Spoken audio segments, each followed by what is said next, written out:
नमस्ते बच्चों, मैं पिंकी गांधी फ्रॉम लियाल पब्लिक स्कूल। पिछली कक्षा में मैंने आपको करवाया है पार्ट एक बादलदानी। जैसा कि मैंने आपको बताया था कि बादल जो है बारिश करने का काम करते हैं और हमें भगवान से धन्यवाद करना चाहिए कि आपने बारिश करके हम सबको कितना खुशहाल बना दिया है। सब लोग कितने खुश होते हैं, हम भी कितने खुश होते हैं जब हम बारिश में भीगते हैं ना। तो उसी तरह सभी इंसान हो, जानवर हो, किसान हो, पेड़ पौधों हो, सबको बहुत खुशी मिलती है जब बारिश होती है ना।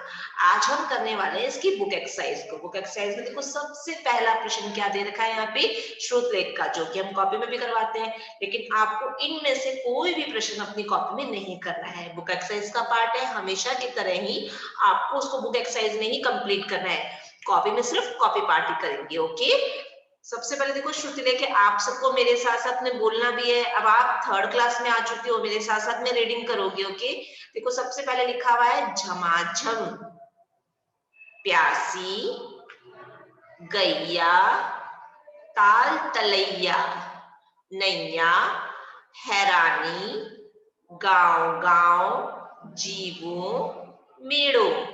अगला प्रश्न है हमारा मुख से, यानी कि मौखिक प्रश्न, जो कि हमें बुक में एक वन वर्ड आंसर में, एक शब्द में ही जिनका उत्तर देना होता है। बादलों द्वारा झमाझम पानी बरसाने को क्या कहते हैं? तो हम एक शब्द में इसका उत्तर देंगे, क्या कहेंगे उसे? वर्षा। ख है पानी का दान देने के कारण बादल को कविता में क्या कहा गया है? बादल जब बारिश करते हैं यानी कि हमें पानी का दान करते हैं तो उसे क्या कहते हैं? दानी। जैसे कि चैप्टर का नाम ही है ये बादल दानी। ग है वर्षा के बिना ताल तलैया और घाट कैसे हो जाते हैं? हमें ये बताना है कि अगर पानी नहीं बरसेगा, बारिश नहीं होगी, तो ताल तलैया और घाट कैसे हो जाएंगे? सूख जाएंगे ना। घ दे रखा है वर्षा ऋतु में खेतों में कौन सी फसल होती है, ये बताना है हमें। तो हम यहाँ पे लिखेंगे धान की फसल होती है, अनाज की फसल होती है। अगला प्रश्न है हमारा, कविता की पंक्तियां पूरी कीजिए। एक पंक्ति आपको लिखी हुई मिलेगी, दूसरी पंक्ति आपको याद होगी तभी आप लिख पाओगे ना। इसलिए मैं कह रही थी कि कविता आपको बोलकर, याद करके, गा करके अगर आप इसको याद करोगे तो बहुत जल्दी से याद भी हो जाएगी, है ना। देखो यहाँ लिखा हुआ है चमचम चमकी बिजली रानी, आपको लिखना है उठी गगन में घटा सुहानी। फिर लिखा हुआ मिलेगा आपको बादलदानी, बादलदानी, और आपको लिखना होगा खूब झमाझम बरसो पानी। ख है गांव गांव में रस बरसाते, फिर आपको लिखना है सब जीवों की प्यास बुझाते। अगला है धरती हो जाती है धानी, आपको लिखना है बादल दानी, बादल दानी। अगला है यहाँ पे जोड़े मिलाइए। जोड़े मिलाने में आपको मैचअप करना है बिजली। बिजली को आप किससे मिलाओगे? चमचम। ताल तलैया, उसको आप मिलाओगे नैया। बादल, बादल को झमाझम। फसल, फसल कौन सी फसल है हमारी? धान की, तो हमने धान से मिला दिया। प्यासी, प्यासी है गैया। ये हो गया हमारा जोड़े मिलाइए। अगला प्रश्न है हमारा, सही वाक्य के आगे सही का और गलत वाक्य के आगे गलत का निशान लगाना है। क दे रखा है बादल झमाझम बरसते हैं, तो ये वाक्य क्या है? एकदम सही है, इसलिए हमने इसके आगे सही का निशान लगा दिया। फिर ख दे रखा है बिजली चमचम चमकती है, तो आप क्या करोगे? इस पे सही का निशान लगाओगे, ये वाक्य एकदम सही है।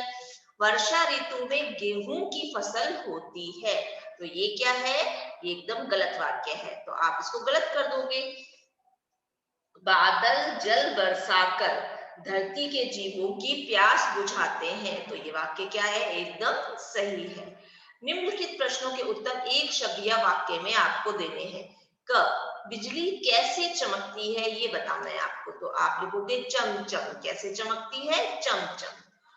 बादल पानी कहां से भर भर कर लाते हैं, तो आप लिखोगे सागर से भर भर कर लाते हैं।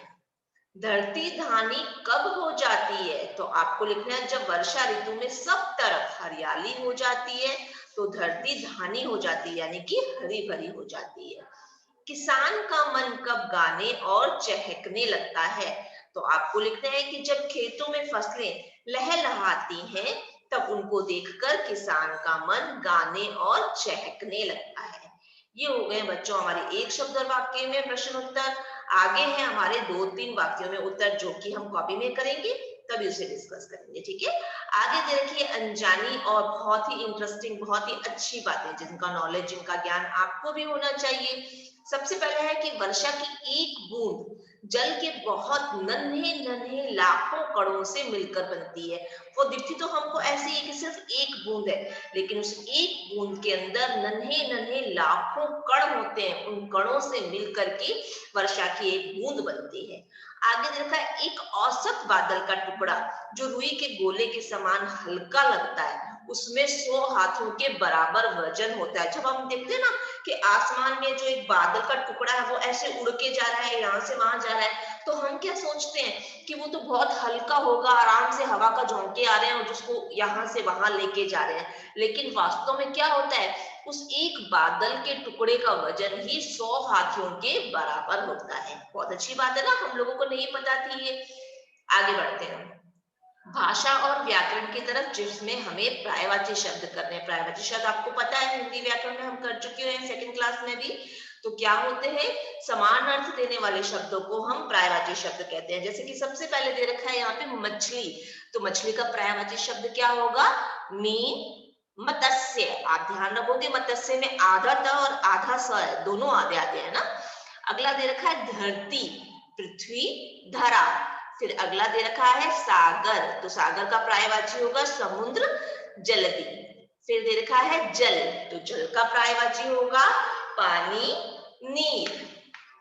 ये हो गए बच्चों हमारे पर्यायवाची शब्द। आगे बढ़ते हैं हम विलोम शब्दों की ओर। विलोम शब्द किसे कहते हैं, उल्टा अर्थ देने वाले शब्दों को विलोम शब्द कहते हैं। अगर आपको प्रश्न ऐसे मिले ना कि उल्टे अर्थ देने वाले शब्द लिखो, तो आपको कंफ्यूज नहीं होना है, दोनों का मतलब एक ही है। या तो हम विलोम शब्द भी कह सकते हैं या उल्टे अर्थ देने वाले शब्द भी कह सकते हैं।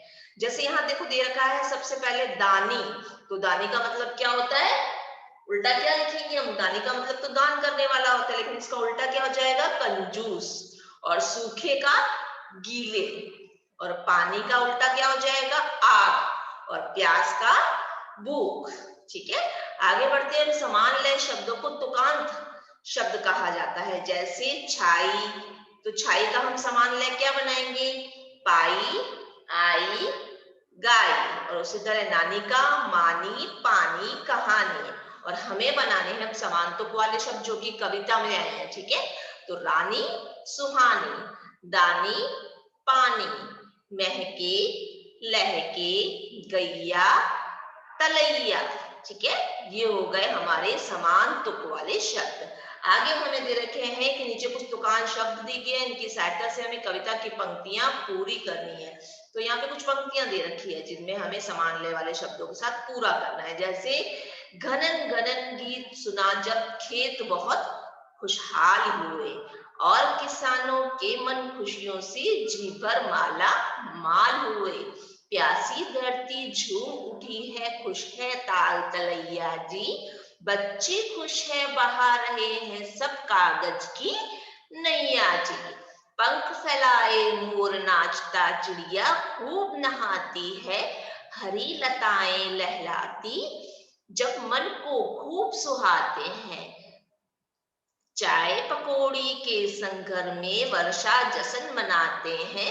सच पूछो तो वर्षा के दिन हमको खूब लुभाते हैं।